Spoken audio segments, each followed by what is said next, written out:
Instant గా మామిడి అల్లం పికిల్ చేసుకుందామా?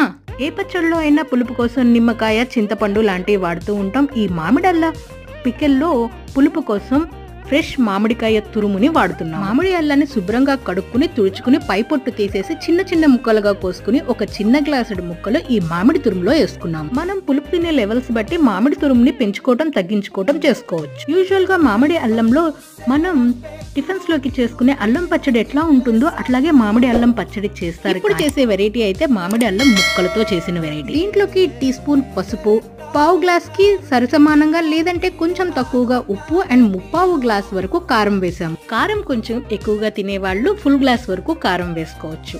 అలాగే ఆవాలు, మెంతులు నూరి పౌడర్ చేసి పెట్టుకున్న పౌడర్ ని 2 టీ స్పూన్ వరకు దీంట్లో కలుపుకోవాలి. అన్ని డ్రై ఇంగ్రీడియంట్స్ వేసేసిన తర్వాత చక్కగా కింద నుంచి పైన వరకు ఒక్కసారి కలిపేసుకోవాలి.